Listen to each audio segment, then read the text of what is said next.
Hi, I'm Greg Braun, Executive Director of the Guardians of Martin County. And I want to thank you all for joining us today, where the topic is going to be a little bit different than most of our other podcast topics. In the past, we've talked a lot about water quality kinds of issues and growth management things.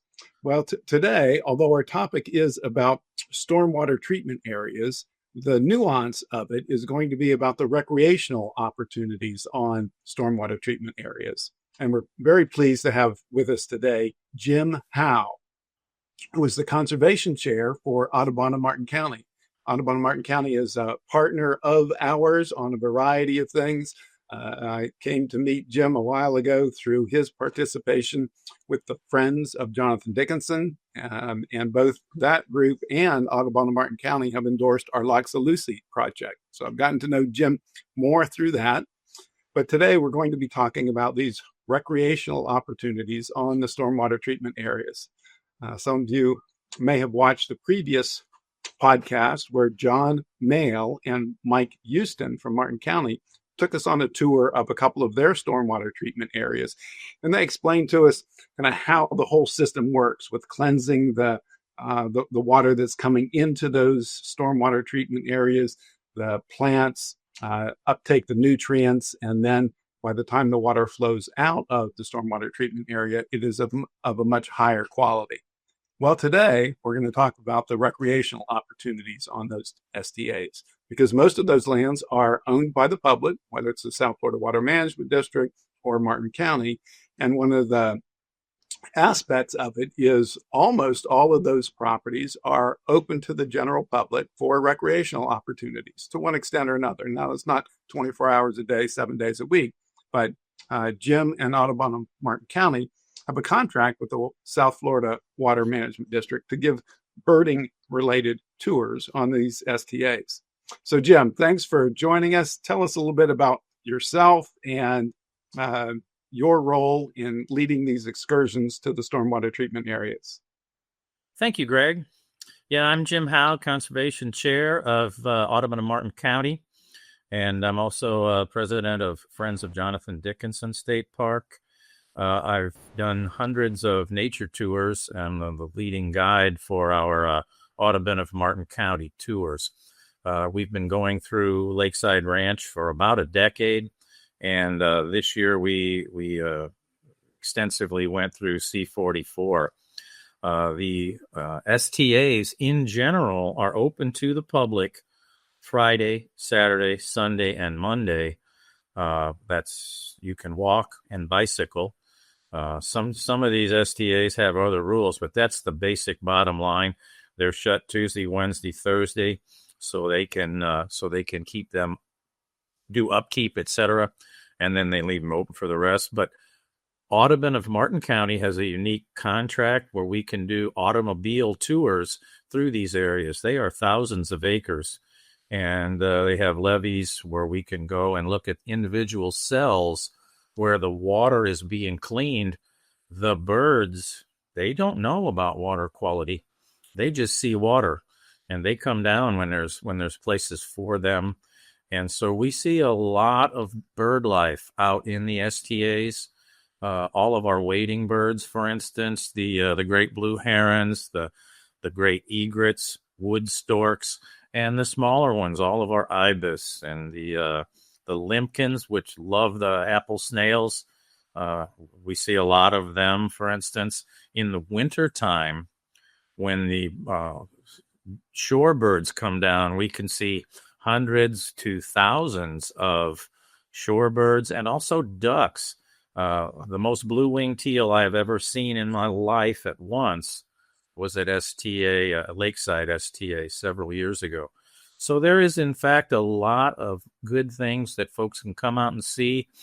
It's pretty cool when you're walking along and an otter pops out next to you. You don't see that in our neighborhoods very much.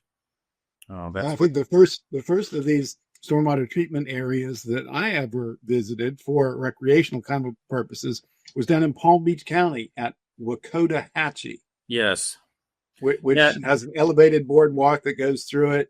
And because the birds are so accustomed to people, you see purple gallinules and wood storks, all these species right up close. They're used to people being there. So it's not like you're out in the wilderness where the birds might feel a bit more skittish of people.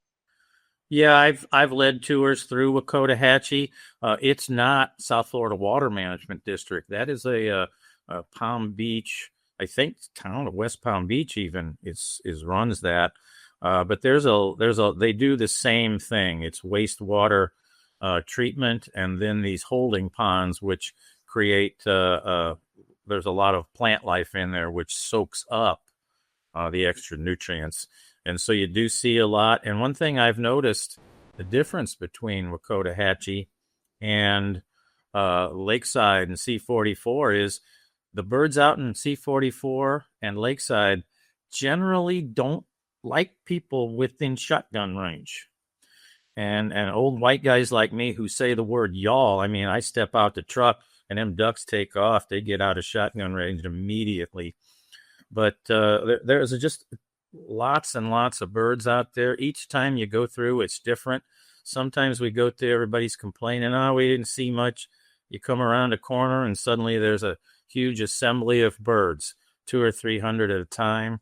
And it's just a wonderful experience. And we worked with South Florida Water Management District. In fact, we met with them yesterday. I say we, Audubon of Martin County, Audubon Everglades, Audubon of Hendry. We're all working together to get folks out into those STAs. And our South Florida Water Management Partnership is strong, and we will continue showing people what's going on out there. It's remarkable how many people have absolutely no idea that these billions of dollars have now been spent to clean our water. Yeah, well, very good. And certainly our focus previously was on those stormwater treatment areas in the more urban areas. But now I appreciate you offering to talk through us a little bit more about those STAs that are larger in a spatial extent, but also out west, because we had focused previously on the need for stormwater treatment in the urban areas. But certainly, as most people know, Lake Okeechobee is one of those designated impaired waters, and so designated by the state as such. And so in order to address those water quality deficiencies, the South Florida Water Management District has acquired these thousands of acres, for the most part, lands that had been previously disturbed by some kind of activity. When we talk about the C44, I think a lot of that was abandoned citrus groves.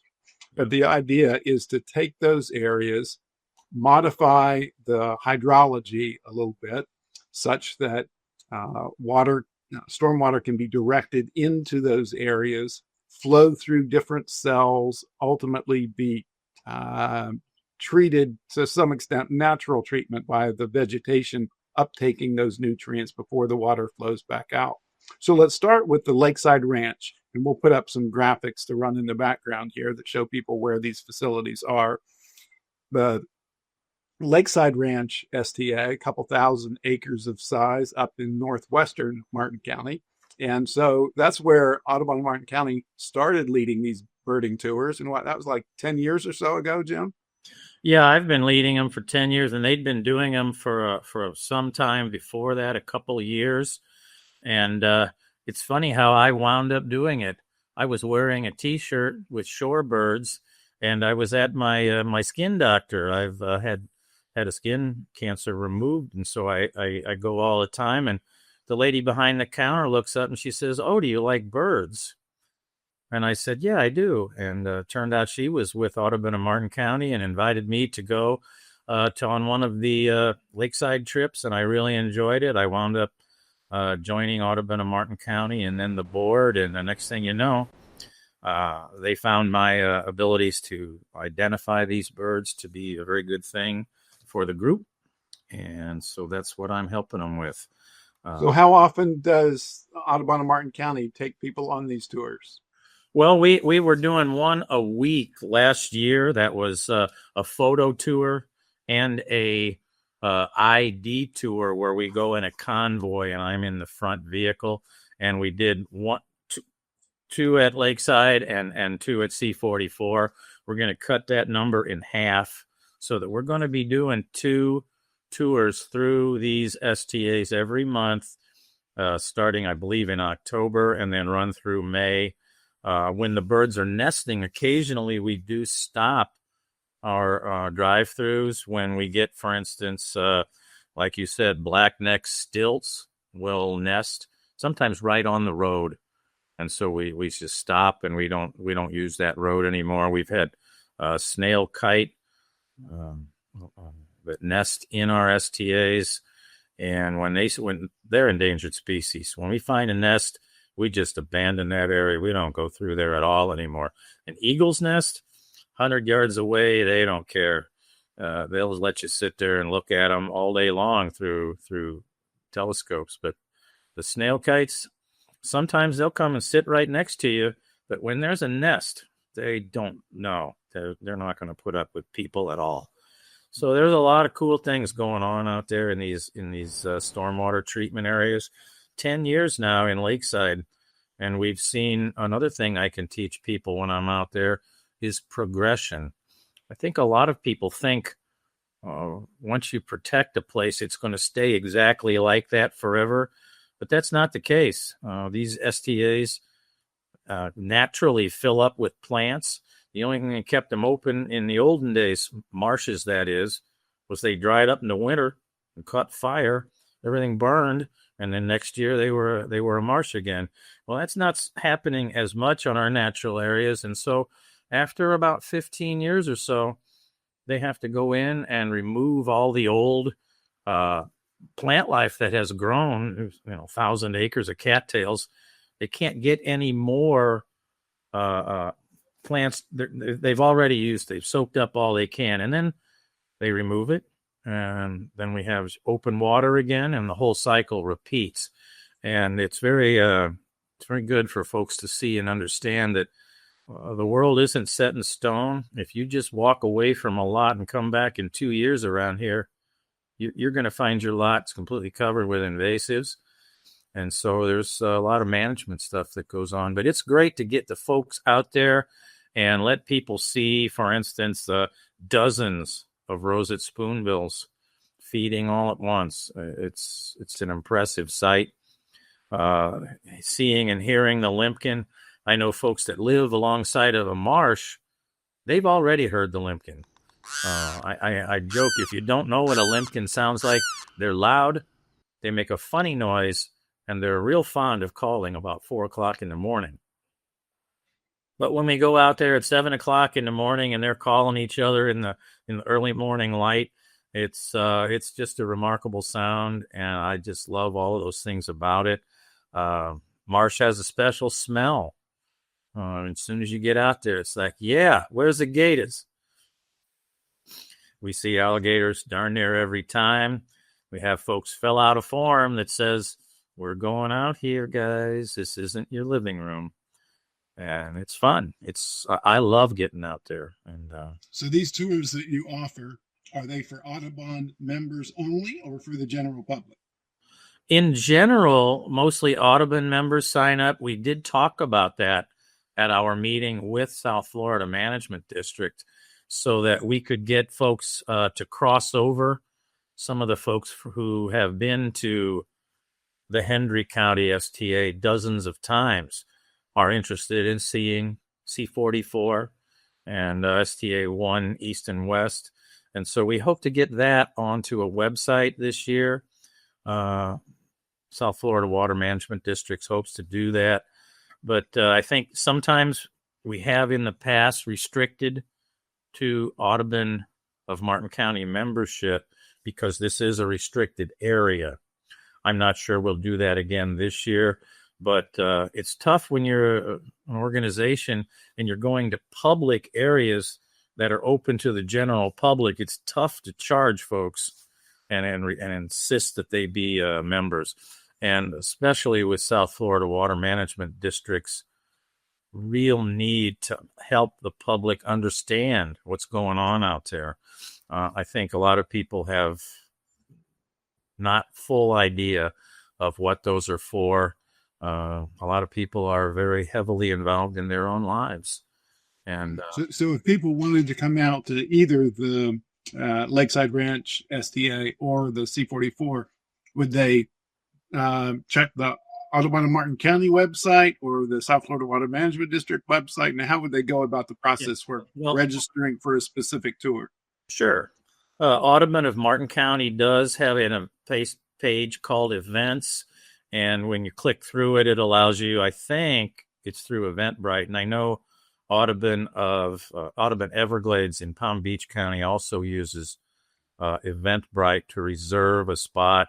Our contract with South Florida Water Management District restricts us. I think it's 10 vehicles. I'm not sure there's a head count involved there, but there 10 vehicles is max. So I'm sorry, I forgot the original question, Craig. Well, that's fine. I'm just trying to put myself in the position of someone who would like to go to one of these and doesn't know how to get into the process. Yeah, well, right now, in the previous years, our Audubon societies really dropped back in the summer on birding tours.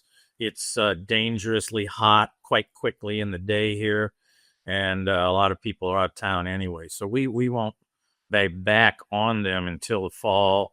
And so I think in late August is when websites are going to come up this year. We have turned in a request with South Florida Management District on which STAs we're going to go in. And like I said, we just met with them yesterday, and we hope to get a unified website, which will allow us to get everybody in the Tri-County, 4-county area even to be aware of what we are doing. And so we continue to strive for more openness for the general public and get the folks out that we can. I will say there's some, I think Leonard Skinner called them swampers. And there we got some swampers that like to come out and go, hey, there's a gator over there, and look at them and stuff. And I'm like, hey, we're here to see birds. That one's 14 feet long, though. Yep, leave them alone. And I get to teach people the difference between a water moccasin and a Florida banded water snake. You see about 20 banded water snakes probably for every moccasin. But everybody sees that poor banded water snake and go, oh, water moccasin. So I just remind everybody, leave snakes alone. They are friends. And there's so much to learn out there and see. And people just have a great time. They always thank us at the end. And I always ask them, what was the coolest part? And they'll say, oh, man, did you see that eagle fly over? Or I've never seen a snail kite. Wow, look at that beak. And you get them sit right in front of you and pull that apple snail out of the shell in a second. Oh my gosh, they're good at that. So there's so much. There's some remarkable things that are going on out in our STAs, and we welcome the public's coming with us, and we hope to have even more availability in this upcoming season.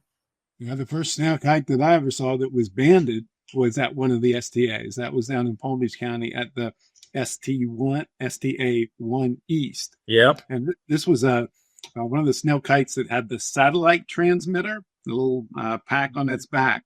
And it was very good to then get an idea of sort of the movement of that individual bird as representative for the whole population, which generally is pretty small and restricted to those freshwater areas where the snails, the apple snails, their primary food source is located. So that's the Lakeside Ranch STA up in the northwestern part of Martin County, right near the Okeechobee County line. You can actually see the Okeechobee County line is the north border of Lakeside, and we've got some ranches right across the border there. And I have to remind all our birders that please don't list the chickens and guinea fowl as birds, because those are actually domestic animals. So, but yeah, it's a really good place to come out and see snail kites. They Snail kites are unique in that they will abandon an area when they eat out all the snails and just be bam gone, and then you come back another time and there's 8 of them all of a sudden there again. They find an area where they see their other snail kites eating, and boy, they show up. If there's some places throughout the state you see them every single time, like Lachua Sink up in Paynes Prairie. But I love the snail kites. They're my primary focus when I do go through, because they are, they're one of the key birds that birders come to South Florida to spot. That and scrub jays and the like. We don't have any scrub jays in our STAs, but snail kites, gosh, they're just beautiful birds, and they're much bigger than a lot of people think. They're big. And you probably see white pelicans at the Lakeside Ranch STA also. In the wintertime, especially, I've seen a handful of pelicans wind up being here in the summer. We believe that they are actually outliers, that were probably not well enough or still too young to bother going back up north.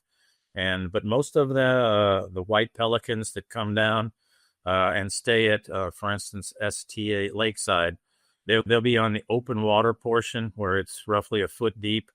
And white pelicans are significantly different than brown pelicans. For one thing, they're a good half bigger. They're big, big birds. They don't do that fly up and dive thing like our brown pelicans. White pelicans swim as a group, push the fish ahead of them, get them into the shallows and a point where they can't get away, and then individuals then just scoop fish out into that big pouch. And it's pretty impressive thing to watch when they get in the air and fly around. They'll all fly up in a big circle. I think it's some sort of social thing, and then they all come back and land. Very impressive. Just beautiful, beautiful big birds. It doesn't really seem like an efficient way of feeding, but obviously it is, because they're a third again larger than brown pelicans, which are pretty big birds. Yeah. First time I ever saw them feed like that was in Minnesota on a farm pond. I was just driving across Minnesota, and saw some white pelicans, and I thought, boy, that's different. And that was before I had moved down here and learned a lot more about white pelicans. They're one of the largest fans, one of the biggest birds around. Yep. So now let's move over to the C44 Reservoir and STA. And I'll kind of preface this by saying that the Lakeside Ranch STA up there in the northwestern part of the county was primarily to treat water that was going into the Lake Okeechobee watershed. And the C44 Reservoir and STA is more in the west central part of Martin County. And the idea behind that one is to treat water from within our own drainage basins that is then flowing into the C44, which would then go east towards Stewart and the St. Lucie Inlet. So that STA was under construction for, a number of years, but it has recently opened to the general public. And so how long has Audubon of Martin County been leading tours there? And what kinds of species might visitors to that facility see? Well, C44, we first went through with Brian Garrett of South Florida Water Management District, I don't know, probably 3 or 4 years ago. But at that time, we had hoped to go have the reservoir as well. I think everyone's aware that there's been issues with the reservoir, so we can't get up there.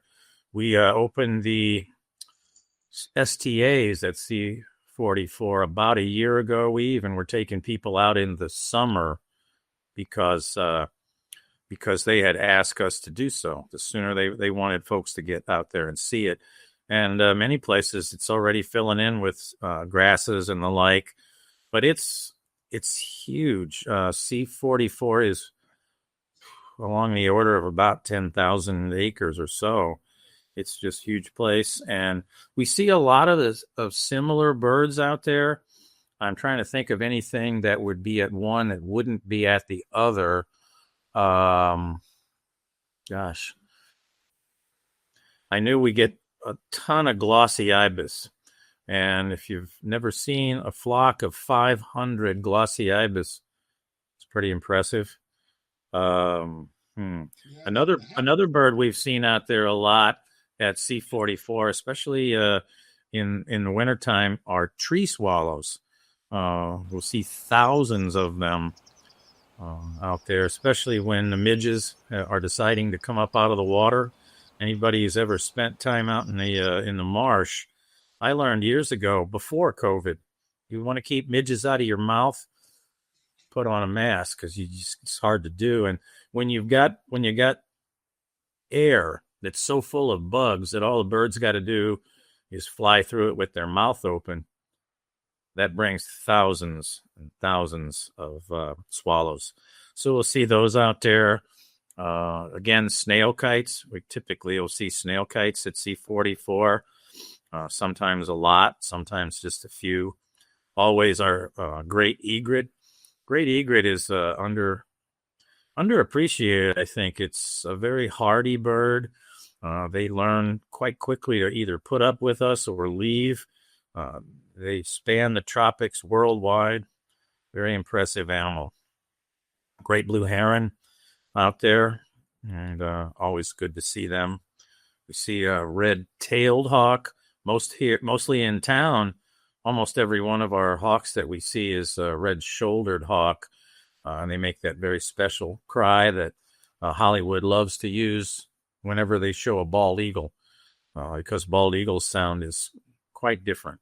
I'd mimic it, but we don't want to cut that part out. So,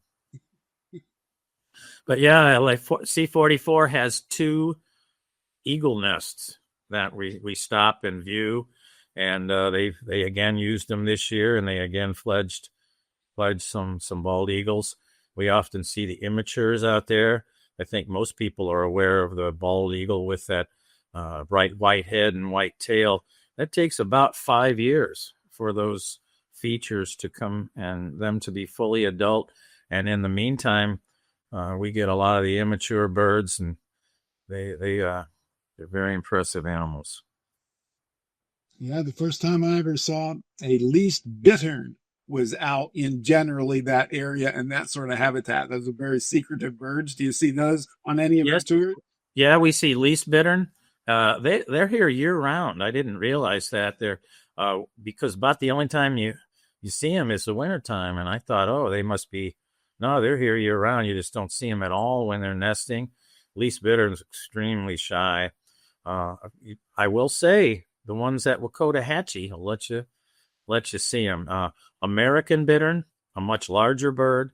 We do see them down here as well. You mentioned Wakota, Greg. The place I often see American bittern is Green Cay, and it's another place that town of West Palm Beach runs to help their water management areas, and see a lot of birds there as well. But I'd like to stay on C44 because it's such a big area. We go through and you can see how they've modified the lands, they being South Florida Water Management District, to take advantage of those old and now dead orange groves. I mean, every grower 15 years ago was absolutely panicked.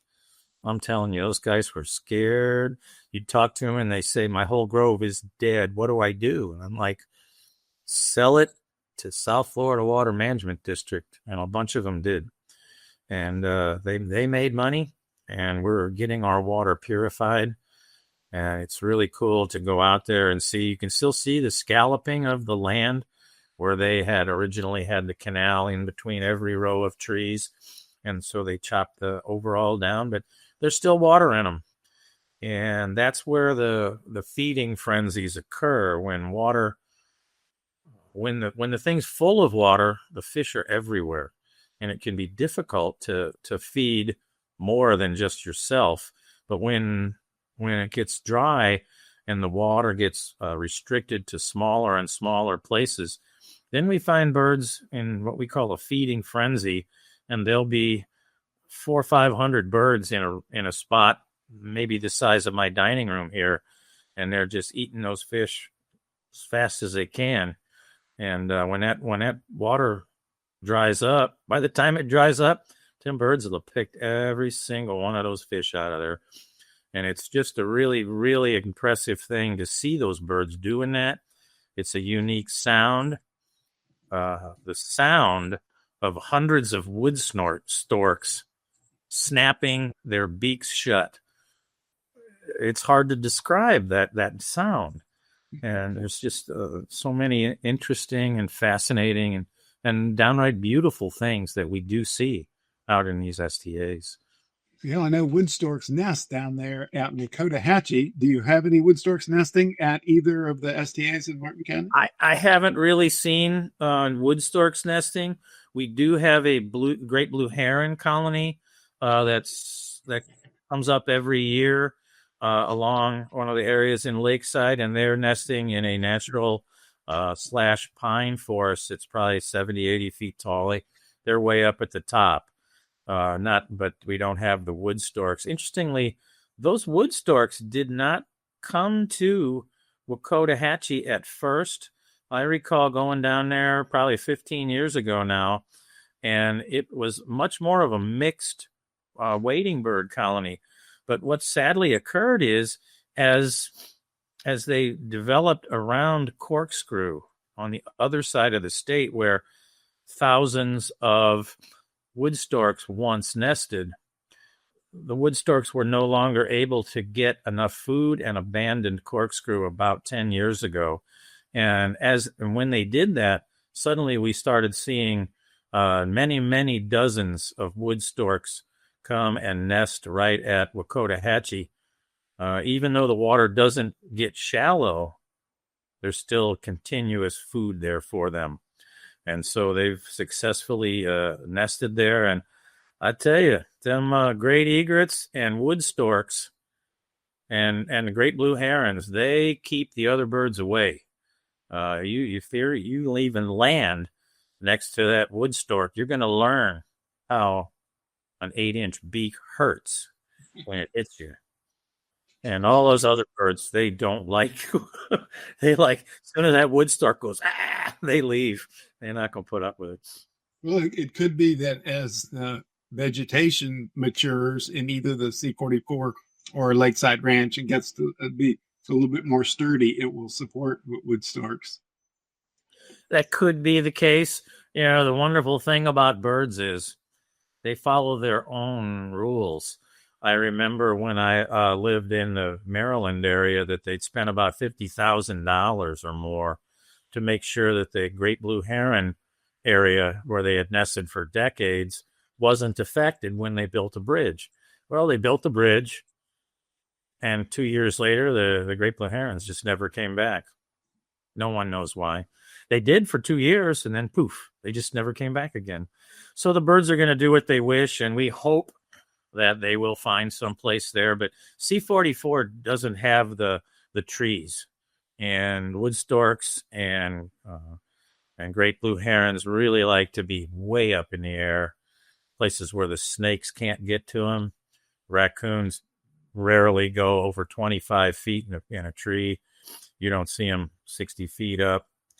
So I think there's an opportunity there, and we'll see what happens. Well, very good. We're beginning to run short on time here, but Jim, thank you for explaining to everybody about these recreational opportunities on primarily these. Yep, Friday, Saturday, Sunday, and Monday. Sunrise to sundown. Come on out. You can walk, you can bike. It's pretty cool because there's almost nobody there every time. And you have this huge area, and you can have some really, really wonderful personal experiences. Yep. Out there. Sounds good. So thanks again, Jim, for taking your time. Hopefully this will encourage people to come out and visit these areas that are already public lands and now look at them from not only the water quality enhancement side of things, but also the recreational opportunities. So in the next couple of podcasts, we will be talking about other similar sorts of things. We hope to meet with Paul Gray, who's also with Audubon, Florida, and he's the premier expert on Lake Okeechobee. And some of you have asked, well, why are you focusing so much on Lake Okeechobee? We had one of the previous podcasts also with Friends of the Everglades. Well, Martin County's western boundary is actually out there several miles into the middle of Lake Okeechobee. So we have a vested interest in what's going on within that watershed. So Paul's going to help us out with that. We also hope in a future podcast to talk with Jim Moyer. Jim is the current Indian river keeper, and so he keeps tabs on what's going on in the IRL watershed area. So we'll be talking with him as well. And certainly, as many of you will know, all of our podcasts, whether they are listen only or listen and watch, are posted onto the Guardians of Martin County's website. You can go there and select any one. And we'll continue to be trying to put these out about once every 45 days or so. So thanks again for your time. Thank you, Jim, for your participation. And to our podcast producer, Ignacio Iggy Fiales, who is helping us out by putting these together. So thanks again for your time.